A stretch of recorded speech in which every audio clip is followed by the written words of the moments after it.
So hello guys, video की start करने से पहले चैनल को सब्सक्राइब कर दो और वीडियो को लाइक कर दो। जिस सीरीज को आज मैं एक्सप्लेन करने वाला हूं अब तक यूट्यूब पर उसे किसी ने एक्सप्लेन नहीं किया। और गाइस, अब से जो डीमन गॉड सीरीज है उसी के साथ इसके एपिसोड्स भी आया करेंगे, तो प्लीज इसे सपोर्ट करना। एपिसोड 1 की स्टार्ट में हमें एक मार्केट को दिखाया जाता है, जिसके बाद हमें कुछ बंदों को दिखाया जाता है जो किसी को पीट रहे होते हैं और वो कह रहे होते हैं कि आखिरकार तुम्हारी हिम्मत कैसे हुई यहाँ पर यंग मास्टर को इग्नोर मारने की। जिसके बाद हम देखते हैं वो और कोई नहीं, हमारा मेन कैरेक्टर होता है जिसे ये सब लोग मिलकर पीट रहे होते हैं। और हम देख पाते हैं वहाँ पर उस यंग मास्टर को भी, जो भी यहाँ पर इनका साथ दे रहा होता है उसे पीटने में। और हम देखते हैं वो कहता है कि तुमने मुझे नज़रअंदाज करने की हिम्मत कैसे करी। और हमें यहाँ पर पता चलता है कि जो ये यंग मास्टर है ये एक बहुत बड़े सेक्ट से जुड़ा हुआ है। जिसके बाद हम देख पाते हैं यहाँ पर सभी लोग कह रहे होते हैं कि वो उसे क्यों मार रहे हैं, वो मर जाएगा ऐसे तो। और तभी कोई बताता है कि पहले उसकी भी फैमिली एक बड़े सेक्ट से जुड़ी हुई थी और उसके फादर इतने ज़्यादा पावरफुल थे कि ये सब उनके सामने एक बच्चे थे। जिसके बाद हम देखते हैं यहाँ पर वो यंग मास्टर उसको काफ़ी ज़्यादा ज़ोर से लात मारता है, जिस वजह से हम देख पाते हैं कि उसके मुंह से खून भी निकल आता है। और हम देखते हैं जिसके बाद वो हंसने लगता है और कहता है कि हमारी फैमिली को तो अब सेक्ट से भी निकाल दिया गया है, तो अब तुम हमारे सामने खड़े रहने की भी हिम्मत नहीं कर सकते, तो तुम अपनी जीवन को आगे जीने के लिए भी क्यों नहीं मांगते। जिसके बाद हम देखते हैं एक बंदा वहाँ पर उसकी सांसों को चेक करने जाता है, तो वो देखता है कि उसकी सांसें नहीं चल रही, इसका मतलब अब वो मर चुका था। और वो यहाँ पर ये सारी बात अपने यंग मास्टर को बताता है, तो उसका यंग मास्टर कहता है कि वो उसे मर जाने दो, वैसे भी वो एक कचरा था, किसी को उसकी ज़रूरत नहीं थी, वो मर गया, बस धरती से एक बोझ कम हो गया है समझो। जिसके बाद हम देखते हैं उसकी बॉडी के ऊपर काफ़ी ज़ोरदार तरीके से एक थंडर गिरने लगता है, जिस थंडर की पावर काफ़ी ज़्यादा थी। और ये सब देखकर सभी लोग डर जाते हैं और कहने लगते हैं कि ये क्या हो रहा है यहाँ पर। और इस थंडर के ऊपर सभी अपने अपने विचार देने लगते हैं। कोई कहता है कि ये उसके पूर्वजों का अभिशाप है और कोई कहता है कि उसकी किस्मत ही बेकार थी। तभी हम देखते हैं कि जो वहाँ पर वो यंग मास्टर था वो भी इस थंडर को देखकर शॉक हो जाता है, क्योंकि उसने भी इतना पावरफुल थंडर आज से पहले कभी नहीं देखा था। जिसके बाद हम देखते हैं जिसके बाद वो यहाँ पर यंग मास्टर कहता है कि मैंने तो यहाँ पर ईगल बग सेक्ट के एक विरोधी को मारा है, मैंने कुछ गलत थोड़ी ना किया है। जिसके बाद हम देखते हैं जो हमारा मेन कैरेक्टर होता है उसकी बॉडी में हलचल होने लगती है और वो उठने लगता है और कहता है कि यहाँ पर ये बंदा किस ईगल बग के बारे में बात कर रहा है। और हम देखते हैं कि वो यहाँ पर जिंदा था। जिसके बाद हमें पता चलता है कि इसकी बॉडी के अंदर किसी सुप्रीम की सोल आ गई है। और हम देखते हैं ये कहता है कि मुझे इतना दर्द क्यों हो रहा है, जैसे मेरी बॉडी की सारी हड्डियां टूट चुकी हैं। जिसके बाद इसे पता चलता है कि इसका रिबर्थ हो चुका है किसी और बॉडी में। और वो कहने लगता है कि मेरी पिछली लाइफ काफ़ी ज़्यादा बेकार थी, जिसमें मैंने अपने लास्ट ब्रेक थ्रू के टाइम पर ही मेरे साथ ये सब घटित हो गया। वो बताता है कि उसे किसी ने धोखा दिया, जिस वजह से उसे एक क्लिफ के ऊपर से कूदना पड़ा। जिसके बाद हम देखते हैं वो अपनी पूरी स्टोरी हमें बताता है और हमें दिखाया जाता है एक बंदे को एक क्लिफ पर खड़ा हुआ। और हम देख पाते हैं कि वहाँ पर जितने भी सोल्जर होते हैं वो उससे कह रहे होते हैं कि वहाँ पर सभी सोल्जर्स उससे कह रहे होते हैं कि तुम एक सुप्रीम नहीं बन पाए और अब तो प्रिंसेस की भी शादी हो चुकी है। और हम देखते हैं वो कह रहा होता है कि क्या तुम्हें लगता है कि मैं तुम्हारे साथ ज्वाइन होऊंगा। और वो ये भी कहता है कि मैं तुम्हें कुछ भी नहीं सिखाने वाला। और हम देख पाते हैं जिसके बाद वो वहाँ पर चिल्लाते हुए कहता है उन सभी से, और ये कहता है कि उसने मेरी वाइफ को भी छीन लिया, होने वाली वाइफ को, और मेरी कल्टीवेशन भी बर्बाद कर दी, ये सब उसी के चक्कर से हुआ है। और वह सभी सोल्जर्स से कहता है कि तुम्हें मुझे मारने की ज़रूरत नहीं है, तुम्हें अपनी एनर्जी वेस्ट करने की कोई ज़रूरत नहीं है, मैं खुद को मार लूँगा। जिसके बाद हम देखते हैं वो सोल्जर्स एक ही जगह पर खड़े हो जाते हैं और हम देखते हैं वहाँ पर वो कहने लगता है अपनी वाइफ से कि तुम मेरा वेट करना। और हम देख पाते हैं वो खाली यहाँ पर अपनी वाइफ को इमेजिन कर रहा था, यानी कि उस प्रिंसेस को जिससे उसको इस लाइफ में प्यार था। जिसके बाद हम देखते हैं वो कहता है कि सब उन्हीं लोगों की गलती है, उन्हीं लोगों की गलती की वजह से आज मैं इस सजा को भुगत रहा हूँ। और वो कहता है कि मैं वापस ज़रूर आऊँगा तुम सभी से बदला लेने के लिए। जिसके बाद हम देखते हैं वो उसी खाई में कूद जाता है और अपनी जान लेने की कोशिश करता है। और हम देखते हैं कि सभी सोल्जर्स उसको ऐसा करता देखकर काफ़ी ज़्यादा भावुक हो जाते हैं। जिसके बाद वो कहने लगता है कि जिसके बाद हम देखते हैं वो कहता है कि मैं ज़रूर वापस आऊँगा और सभी से अपना बदला लूँगा। जिसके बाद हम देखते हैं उसे उस बंदे की मेमोरी याद आने लगती है जो अभी भी मर गया है, जिसकी ये बॉडी है। हमें पता चलता है कि जो ये बंदा है वो जिस क्लैन से है वो काफ़ी ज़्यादा लो रैंकिंग क्लैन है। और यहाँ पर जो ये प्लेस है ये भी काफ़ी ज़्यादा लो रैंकिंग प्लेस है। यहाँ पर हमेशा डीमंस और ह्यूमंस की फाइट चलती आ रही है। और इसके फादर ने भी यहाँ पर ईगल क्लिफ की तरफ से एक फाइट लड़ी थी, जिसमें उन्होंने काफ़ी सारे डीमंस को मारा था और वहाँ पर उन्होंने डीमन लॉर्ड को भी मार दिया था, लेकिन वो भी उस फाइट में मर गए। जिसके बाद जो यहाँ पर ईगल क्लिफ थी उन्होंने यहाँ पर उनकी सराहना नहीं करी और उनके बेटे और उनके क्लैन को यहाँ से बाहर निकाल दिया। और अब उनके बेटे को रोज पीटा जाता क्योंकि उसके पास कोई भी कल्टीवेशन बेस नहीं था, इसीलिए रास्ते में उसे रोज पीटा जाता और उसे मजाक का एक पात्र बनाकर रख दिया गया। जिसके बाद हम देख पाते हैं यंग मास्टर को। जो यंग मास्टर होता है वो कहने लगता है कि कचरे के डिब्बे अब तू उठ सकता है, मुझे पता है कि तू मरा नहीं है। जिसके बाद हम देखते हैं जो यहाँ पर हमारा मेन कैरेक्टर होता है वो कहने लगता है कि अगर मैं एक बार उठ गया तो मैं तेरी जान ले लूंगा, क्योंकि इस बार मैं तुझे चुनिंदा छोड़ने की गलती नहीं करूंगा। और हम देखते हैं उसकी ऐसी बात सुनने के बाद जो वो यंग मास्टर होता है वो उसे उसके कॉलर से पकड़कर उठा लेता है। इसके बाद हम देखते हैं वो यहाँ पर उससे कहने लगता है कि अभी जो तुमने कहा उसे वापस कह के दिखाओ मेरे सामने। जिसके बाद हम देखते हैं हमारा मेन कैरेक्टर वापस से वही चीज बोलता है और कहता है कि क्या तुम मेरी 1% पावर को भी झेल पाओगे। और जिसके बाद हम देखते हैं वो अपनी उंगली को आगे बढ़ाकर उसकी बॉडी में टच करने लगता है। और हम देखते हैं जैसे ही वो उसकी बॉडी में टच करता है तो वहां पर काफी ज्यादा थंडर पावर जनरेट होने लगती है।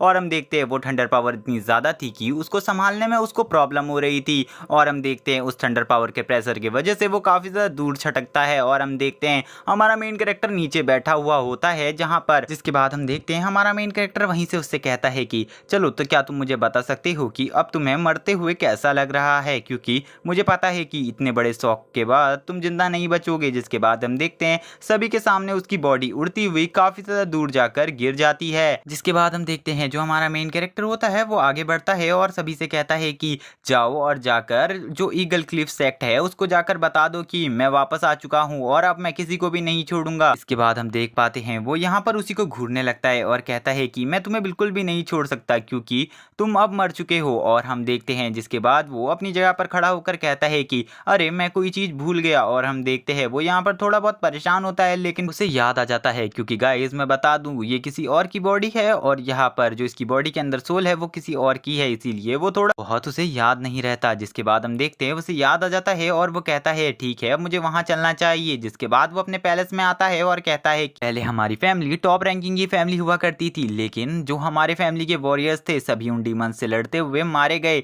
और अब हमारी फैमिली के पास कोई भी पावरफुल वॉरियर नहीं है। तभी हम देखते हैं जैसे ही वो अपने फैमिली के अंदर आता है तभी एक ओल्ड मैन वहां पर आ जाता है और यंग मास्टर कह कहकर उसे गले लगा लेता है और कहता है कि यंग मास्टर मुझे पता है आप काफी ज्यादा घायल हो चुके हैं, यहाँ मुझे पता है कि ये उसी ने किया होगा। पहले उनकी फैमिली काफी ज्यादा लो रैंकिंग फैमिली हुआ करती थी, लेकिन जब से हमारी फैमिली को ईगल क्लिफ से निकाला गया है तब से उनकी फैमिली की पहुंच बढ़ती ही जा रही है और वो ईगल क्लिफ के साथ मिलकर हमारी फैमिली को टीज किए जा रहे हैं। तभी हम देखते हैं कि वो ओल्ड मैन यहाँ पर जोर जोर से चीखने लगता है और उसको चीखता देखकर यहाँ पर हम देख पाते हैं जो हमारा मेन कैरेक्टर यानी कि ली होता है वो बोलता है कि अब तुम शांत हो जाओ ओल्ड मैन, इस फैमिली को मैं वापस से इसकी महिमा में ला कर रहूंगा। और वो कहता है कि मैं इस फैमिली को जो ये फैमिली पहले थी वो बना कर रहूंगा, अब तुम पूरा विश्वास मुझ पर करो। जिसके बाद हम देखते हैं वो यहाँ पर कहने लगता है कि मुझे नहीं लगता क्योंकि आप काफी ज्यादा वीक हैं, आपकी कल्टीवेशन भी काफी टाइम से रुकी हुई है, अगर आप उसको वापस से एक्टिव करना चाहते हैं तो मैं आपकी पूरी हेल्प करने को तैयार हूँ। जिसके बाद हम देखते हैं वो यहाँ पर के सामने झुक जाता है और ली से कहने लगता है कि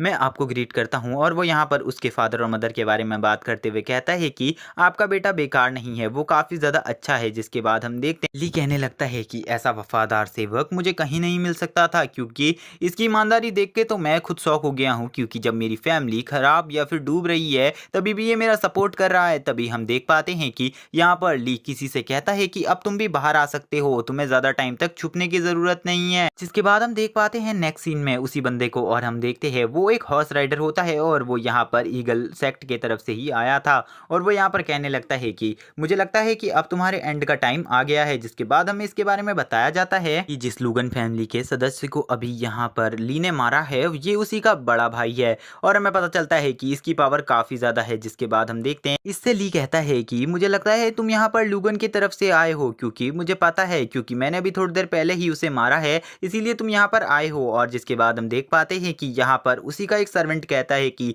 तुम्हारी हिम्मत कैसे हुई यहाँ पर यंग मास्टर से बात करने की, हम तुम्हें यहीं पर मार देंगे। और वो कहता है कि इसके लिए हमें यंग मास्टर की भी जरूरत नहीं है। जिसके बाद हम देखते हैं वो अपने हंटर को निकाल कर यहाँ पर ली के ऊपर अटैक कर देता है अपने हंटर से, जो हंटर एक अर्थ लेवल का वेपन था। जिसके बाद हम देख पाते हैं कि उस अर्थ लेवल के वेपन को देखकर वहां पर वो ओल्ड मैन डर जाते हैं और हम देख पाते हैं कि वो यहाँ पर ली के आगे से आ जाते हैं ताकि वो ली को बचा सके। और वो ली से कहते हैं कि यंग मास्टर आप यहाँ से हट जाइए। जिसके बाद हम देख पाते हैं वो यहाँ पर काफ़ी ज़्यादा डर जाते हैं उस अटैक से, क्योंकि उन्हें पता था कि उससे उन्हें काफ़ी ज़्यादा चोट लगने वाली है। लेकिन हम देखते हैं जो ली होता है वो उस अटैक को उनके ऊपर होने से पहले ही रोक लेता है और उसको पकड़ लेता है। जिसके बाद हम देखते हैं ली कहता है कि तुम्हारी हिम्मत कैसे हुई मुझ पर अटैक करने की, क्या तुम नहीं जानते कि मैं कौन हूँ? और जिसके बाद हम देखते हैं वो कहता है कि मेरी कल्टीवेशन अभी इतनी नहीं है कि मैं इसे मार सकूं, लेकिन फिर भी मैं यहाँ पर एक टेक्निक यूज कर सकता हूँ। जिसके बाद हम देखते हैं वो यहाँ पर डेथ फिस्ट यूज कर देता है और कहता है कि तुम वो पहले बंदे थे जिसने मेरे साथ ऐसे बात करी थी। जिसके बाद हम देखते हैं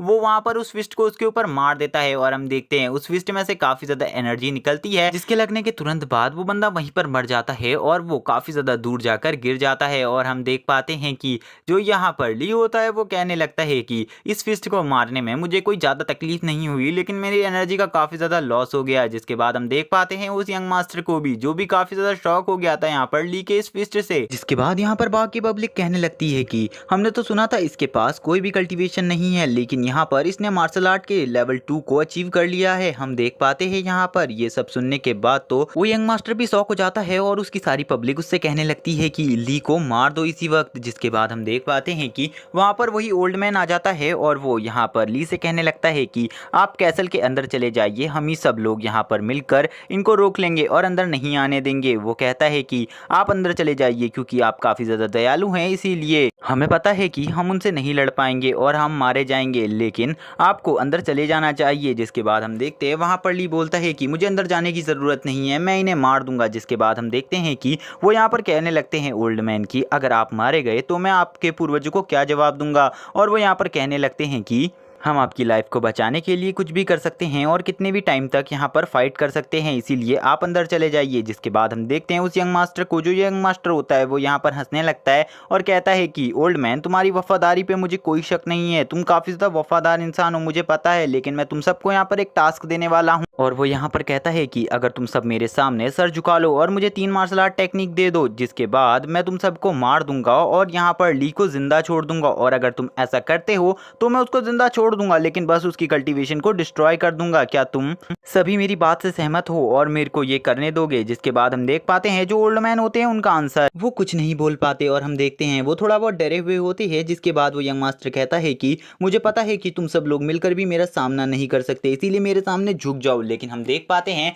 जो यहाँ पर ओल्ड मैन होते हैं वो कहने लगते हैं कि अगर आप अपने वादे के पक्के हैं तो हम भी आपके साथ ही डील करने को तैयार हैं। जिसके बाद हम देखते हैं जो ओल्ड मैन होते हैं वो यहाँ पर झुकने को तैयार हो जाते हैं, लेकिन हम देखते हैं ली बोलता है कि ओल्ड मैन प्लीज मत झुको। जिसके बाद हम देखते हैं जो ली होता है वो यहाँ पर अटैक के लिए तैयार हो जाता है और अपनी पावर को एक और बार रीजनरेट कर अटैक करने लगता है। और हम देखते हैं इस बार इसकी पावर पहले से भी काफी ज्यादा थी और हम देखते हैं इस बार इसने यहाँ पर ड्रैगन गॉड और बुद्धा पाल्म को मिलाकर एक फाइनल अटैक बनाया था जो कि काफी ज्यादा पावरफुल था, लेकिन इसका लेवल कम होने की वजह से इसकी एनर्जी कम थी जो कि उस यंग मास्टर के सामने पहुंच गया था। जिसके बाद हम देखते हैं जैसे ही वो अटैक यहाँ पर उस यंग मास्टर को लगता है तो वो यंग मास्टर अपने घोड़े से उतरकर नीचे गिर जाता है और कहने लगता है कि अभी अभी इसकी पावर का लेवल बहुत कम था, लेकिन अभी अभी ये यहाँ पर मार्शल आर्ट के लेवल 6 को क्रॉस कर चुका है। और हम देखते हैं उसकी पावर से वो डरा हुआ था। जिसके बाद हम देखते हैं जो ली होता है वो बताता है कि मैंने यहाँ पर एक सीक्रेट टेक्निक का यूज कर अपनी पावर को कुछ देर के लिए बूस्ट कर लिया है, लेकिन ये ज्यादा टाइम तक काम नहीं आने वाली। कुछ टाइम बाद मेरी पावर वापस से खराब हो जाएगी और मैं वापस से अपनी कल्टीवेशन के स्टार्ट लेवल पर पहुंच जाऊंगा। इसके बाद वो अपना ऑरा रिलीज करते हुए कहता है कि मैं तुम सबको मार डालूंगा यहाँ पर, क्योंकि मेरे पास जरा टाइम नहीं है और मैं तुम्हें अपनी पावर भी दिखाऊंगा कि मैं कौन हूँ। और हमें वो बताता है कि ये उसकी पिछले लाइफ की एक सीक्रेट टेक्निक है जिससे वो अपनी पावर को कितने भी टाइम तक बूस्ट कर सकता है। जिसके बाद हम देखते हैं वो यहाँ पर 1000 पाल्म ऑफ गॉड्स का यूज करता है और हम देखते हैं ये 1000 पाल्म ऑफ गॉड इतने ज्यादा पावरफुल थे कि ये किसी ह्यूमन को मार सकते थे, लेकिन अभी यहाँ पर इसकी एनर्जी का लेवल कम होने की वजह से ये फुल पावर पे इसे यूज नहीं कर रहा था। और हम देखते हैं जिसके बाद ये उसकी तरफ बढ़ने लगता है और कहता है कि मुझे पता है तुम्हें मुझे जल्दी खत्म करना होगा क्योंकि मैं ज्यादा टाइम तक तुम्हें नहीं संभाल पाऊंगा। जिसके बाद हम देखते हैं वो यंग मास्टर भी दूसरी तरफ से सब कुछ समझ जाता है और वो कहने लगता है कि मुझे पता है तुमने यहाँ पर एक सीक्रेट टेक्निक की हेल्प से अपनी पावर को बूस्टअप कर लिया है, लेकिन तुम ज्यादा टाइम तक अपने आप को बूस्टअप नहीं रख पाओगे। जिसके बाद हम देखते हैं वो यहाँ पर ली को मारने के लिए उसकी तरफ दौड़ने लगता है और हम देखते हैं जब ये दौड़ रहा होता है तभी जमीन में दरारें आने लगती हैं क्योंकि इसकी पावर काफी ज्यादा थी। और हम देखते हैं ये यहाँ पर ली को मारने के लिए चला जाता है, लेकिन हम देखते हैं जो ली होता है वो इसकी ऐसी पावर को देखकर थोड़ा बहुत शौक था और कहता है कि तुम एक अच्छे मार्शल आर्ट प्रैक्टिशनर हो, लेकिन अब तुम यहाँ पर मरने वाले हो। जिसके बाद हम देखते हैं दोनों ही अपने पाल्म को आपस में टकराते हैं और हम देखते हैं जब इन दोनों के पाल्म आपस में टकराते हैं तो यहाँ पर काफ़ी ज़्यादा एनर्जी जनरेट होने लगती है, क्योंकि दोनों ही काफ़ी ज़्यादा पावरफुल थे। तभी हम देखते हैं वो बंदा कहने लगता है कि अब तुम ज़्यादा टाइम तक जिंदा नहीं रहने वाले हो, इसीलिए तुम्हारी कोई आखिरी इच्छा है तो मुझे बता दो। हम देख पाते हैं कि उसकी ऐसी बात सुनने के बाद जो दूसरी तरफ ली खड़ा था वो बोलता है, मुझे पता है इसकी पावर कितनी ज़्यादा है और मैं ज़्यादा टाइम तक इसे नहीं रोक पाऊंगा, लेकिन मुझे पता है कि मैं इसे कैसे मार सकता हूँ। और हम देखते हैं इसके बाद दूसरी तरफ जो वो बंदा होता है यानी कि वो यंग मास्टर यहाँ पर एक पावरफुल स्किल को एक्टिव कर लेता है जिसका नाम ड्रैगन गॉड स्लैश था। और हम देख पाते हैं उसके पीछे एक ड्रैगन आ जाता है जो कि एक फायर ड्रैगन था। और हम देख पाते हैं इसी के साथ ही एपिसोड एंड हो जाता है। सो गाइस, ये सीरीज में कंटिन्यू करूं या फिर नहीं, ये मुझे कमेंट करके बताना और कैसी लगी ये भी बताना। अगर चैनल पर नए हो तो चैनल को सब्सक्राइब कर लेना। और गाइस, इसका नेक्स्ट एपिसोड कल को आ जाएगा। Okay bye guys.